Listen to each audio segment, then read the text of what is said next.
Okay guys, so today we're going to be knitting the extended Intarsia, or at least that's what I'm going to call it.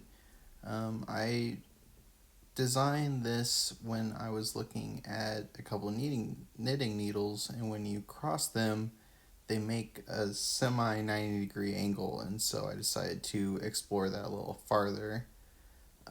This actually reminds me of some of the work that Lucy McMullen does, but she does this with fabric. So this pattern requires 5 double point needles. I just use size US 7. And then it also requires 4 different spools of yarn. You'll be doing two. I used two black just to show different sides and a couple colors I had laying around.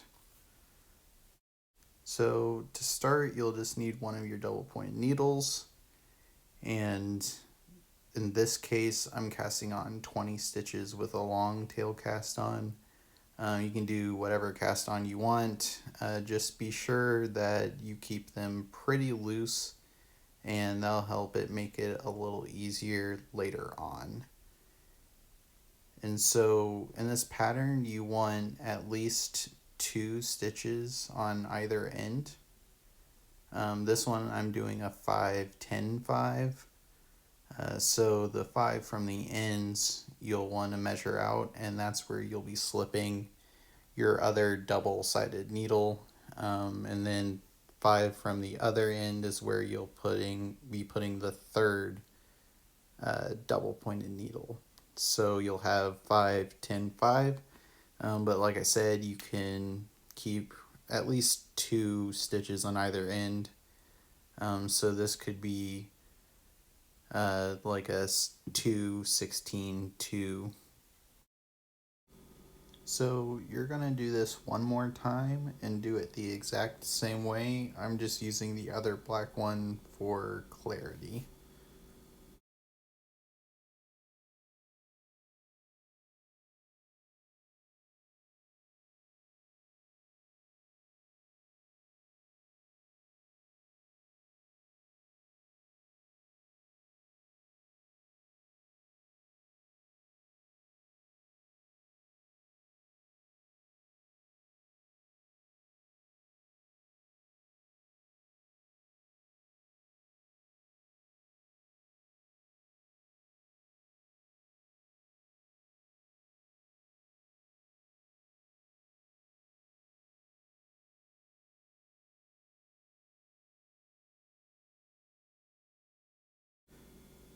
Okay, so now that we finished that one, we have 2 double-sided needles with 20 stitches each.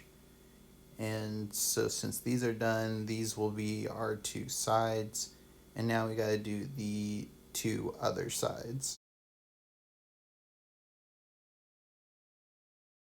So we'll start with another needle, and I'm thinking I'll probably start with the dark blue. So like with the 2 black ones, we're gonna cast on 20 stitches on this needle as well, but we'll start with just casting on the first 5 stitches, and then we'll move on to trying to incorporate this needle into the needle with the black stitches.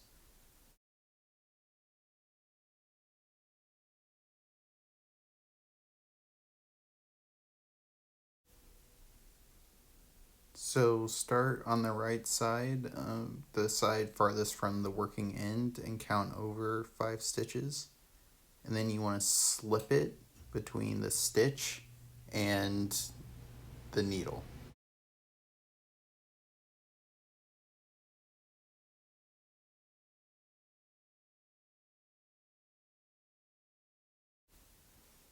Okay, so you want to slide those stitches up to where you had that intersection, and then you'll start adding your other stitches. So this is where we'll start casting on the next 10 stitches, and then that's when we'll go on to slip the other needle through, and we'll cast on the last 5 stitches.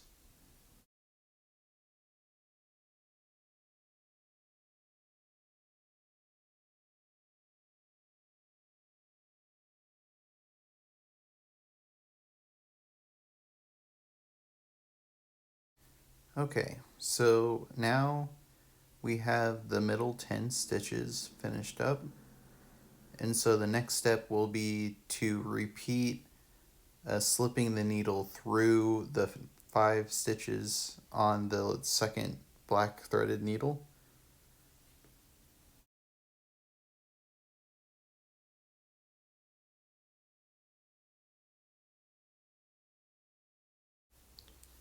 Okay, so once again, you want to start farthest from the working thread. This keeps the working ends on the same end. It'll just be easier later on when you're building the walls to do it this way. So once again, you want to keep that separated and just slide the tip through. And this is why we wanted to keep those as loose as possible. It just makes it easier.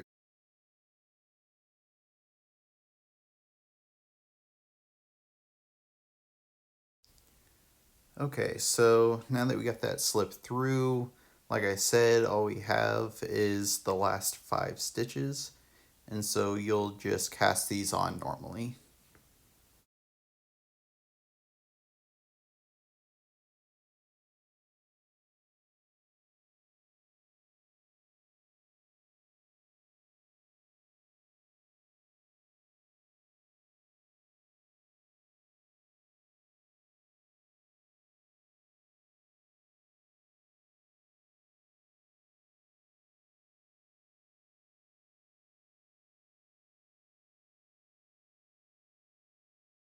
Okay, so now we have one more side to do, and we're just going to use that mixed green color. And so we're just going to repeat the exact same thing we just did, where we cast on the first 5 stitches, slip it through the end 5, cast on the next 10, slip it through the last 5 of the other needle, and then cast on the last 5.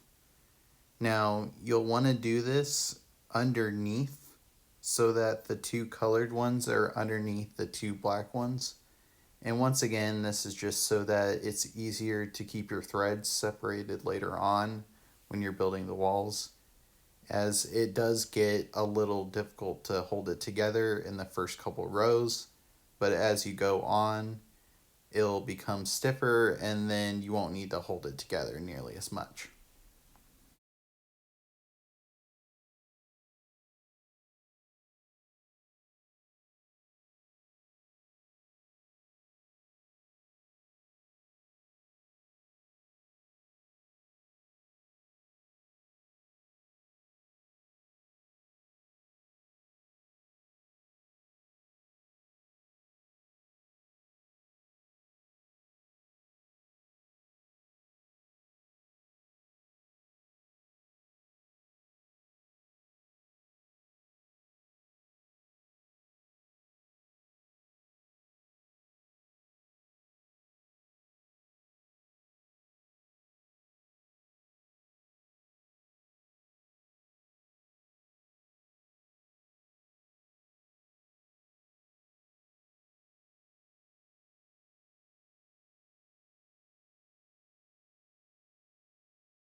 Okay guys, so we're finishing up with the last cast on stitch and we're finally set up. So this process can get a little messy, so you'll want to be able to just straighten everything up and detangle your working thread. So now that we're untangled, we have the base set up. And now that this is set up, in the part 2 of this video, we'll go into how to knit in the rest of these rows. And so I'll probably just end up doing a very simple stitch so that it doesn't get too complicated. When you're first starting, this can be difficult to hold together. But as you can see, we have 2 underneath and 2 above. So we're going to start with those bottom 2. So hope to see you guys in the next video.